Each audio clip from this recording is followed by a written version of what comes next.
नमस्कार दोस्तों, मैं हूं डॉक्टर रविंद्रपुरी। क्या आपको कभी लगा है कि आप हर छोटी सी बात पर ओवरथिंक करते हैं, दिल तेज से धड़कने लगता है, नींद उड़ जाती है। अक्सर लोग सोचते हैं कि यह तो बस स्ट्रेस है, लेकिन यह एंजाइटी भी तो हो सकती है। सच्चाई यह है कि हर स्ट्रेस एंजाइटी नहीं होता है और हर एंजाइटी सामान्य स्ट्रेस नहीं होता है। आज मैं आपको समझाऊंगा कि नॉर्मल स्ट्रेस और एंजाइटी डिसऑर्डर में क्या फ़र्क है, आसान भाषा में और रोज़मर्रा के एग्जाम्पल्स के साथ। स्ट्रेस हमारे शरीर और दिमाग का एक नॉर्मल रिएक्शन है। यह तब होता है जब हमें लगता है कि कोई चैलेंज या प्रेशर या कोई परिवर्तन हमसे कुछ ज़्यादा ही डिमांड कर रहा है। जैसे एग्ज़ाम से पहले नर्वसनेस होना, जॉब इंटरव्यू से पहले हार्ट बीट तेज़ हो जाना और किसी भीड़ वाली जगह पर फंस जाने पे इरिटेशन जैसा महसूस होना। स्ट्रेस शॉर्ट टर्म होता है और जैसे ही प्रॉब्लम खत्म होती है स्ट्रेस भी चला जाता है। स्ट्रेस कई तरह का हो सकता है, जैसे बायोलॉजिकल स्ट्रेस, जब आपको बहुत ज़्यादा गर्मी या बहुत ज़्यादा सर्दी या कोई शारीरिक आकृति में बहुत बड़ा परिवर्तन करने की ज़रूरत पड़ रही हो तो यह बायोलॉजिकल स्ट्रेस कहलाता है। इसी प्रकार से साइकोलॉजिकल स्ट्रेस, जब आपके ऊपर कोई मनोवैज्ञानिक दबाव होता है, जैसे अच्छी परफॉर्मेंस देने का दबाव। इसी प्रकार से कई बार सामाजिक स्ट्रेस भी होता है, जब हमें सामाजिक रूप से कुछ ऐसा काम करना होता है जो कि बहुत ही महत्वपूर्ण होता है, चैलेंज होता है, जैसे खुद को दूसरों से बेहतर दिखाने का दबाव। आमतौर से स्ट्रेस हमारे जीवन में एक अच्छी भूमिका निभाता है, क्योंकि स्ट्रेस हमें एक्शन लेने और बेहतर परफॉर्म करने के लिए मोटिवेट करता है। कई बार स्ट्रेस इतना बढ़ जाता है कि हमारा शरीर और हमारा दिमाग इसे नियंत्रित नहीं कर पाता है, तब यह हानिकारक होना शुरू हो जाता है। दरअसल ज़्यादा स्ट्रेस जो लंबे समय तक चलता है, कई बार डिप्रेशन या एंजाइटी जैसी बीमारियों को बढ़ावा देता है, विशेष रूप से तब जब हम स्ट्रेस को मैनेज करने के लिए कोई सकारात्मक ढंग ना अपना सकते हों। एंजाइटी डिसऑर्डर स्ट्रेस से अलग है। इसमें व्यक्ति को बिना वजह या छोटी वजह से भी लगातार डर और बेचैनी बनी रहती है, दिल तेज से धड़कता है, एक्सेसिव स्वेटिंग होती है, हाथ पैर कांपने शुरू हो जाते हैं, लगातार नेगेटिव थॉट्स आते हैं, बार बार बुरे से बुरा सोचने को मन करता है, नींद डिस्टर्ब होती है, पेट खराब होता है, कंसंट्रेशन की कमी होती है, एक ही जगह बैठकर व्यक्ति टिक कर नहीं बैठ पाता है। आमतौर से सिचुएशन खत्म होने पर भी चिंता बनी रहती है। दरअसल जब हमारे सामने कोई खतरा पैदा होता है तो हमारे अंदर फियर पैदा होता है, लेकिन जब हम फियर के पास्ट या फ्यूचर यानी उसे बीते हुए कल या आने वाले कल के बारे में सोचते हैं तो वह एंजाइटी होती है।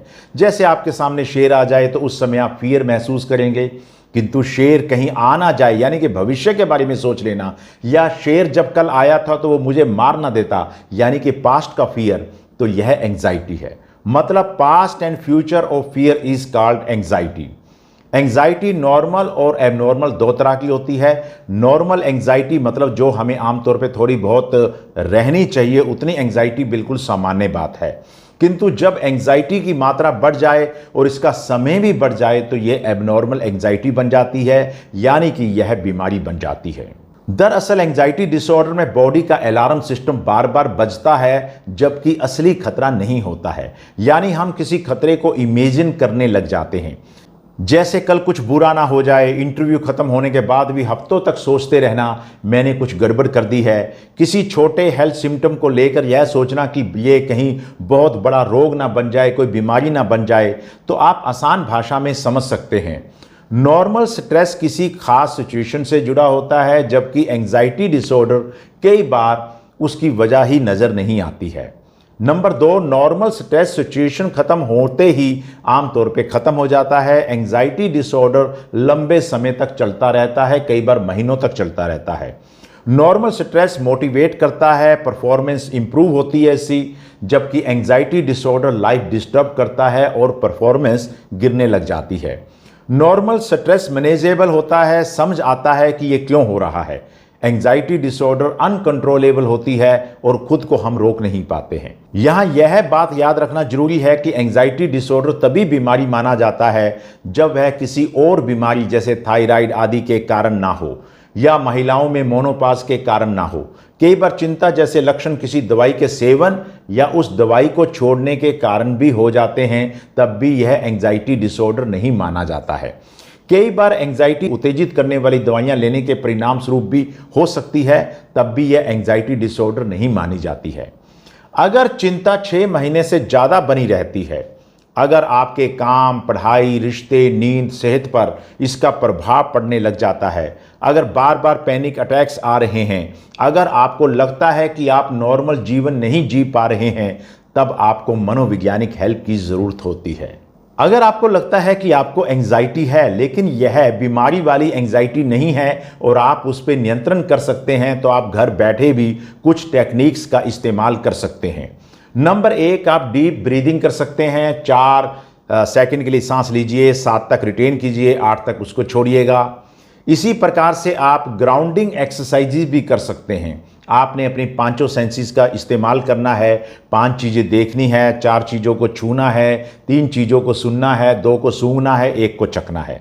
और आप डेली योगा एक्सरसाइज भी कर सकते हैं, जर्नलिंग भी कर सकते हैं, अपने डर को आप रोज़ लिख सकते हैं। सोशल मीडिया से डिटॉक्स करने से भी आपको आराम मिल सकता है। 1-2 घंटे आप अपने फ़ोन से दूर रहिएगा और अपने सपोर्ट सिस्टम को बरकरार रखिएगा। दोस्तों और परिवार से संवाद बनाए रखिएगा।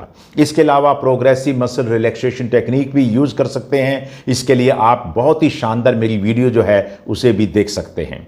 तो दोस्तों, अब आपको यह फ़र्क समझ आ गया होगा कि स्ट्रेस कभी कभी नॉर्मल और हेल्पफुल होता है, लेकिन एंजाइटी डिसऑर्डर ज़िंदगी को रोक देती है।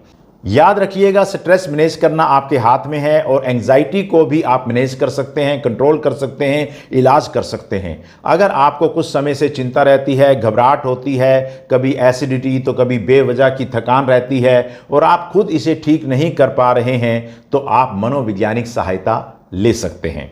इससे आप ठीक ही नहीं बल्कि आप पहले से बेहतर भी हो जाएंगे। अगर यह वीडियो आपको हेल्पफुल लगी हो तो इसे लाइक कीजिएगा, शेयर कीजिएगा और हाँ, मेरे चैनल को सब्सक्राइब अवश्य कीजिएगा, ताकि आपको मेंटल हेल्थ से जुड़े और भी आसान, प्रैक्टिकली यूजफुल टिप्स हमेशा मिलते रहें। धन्यवाद। स्वस्थ रहिए और खुश रहिए।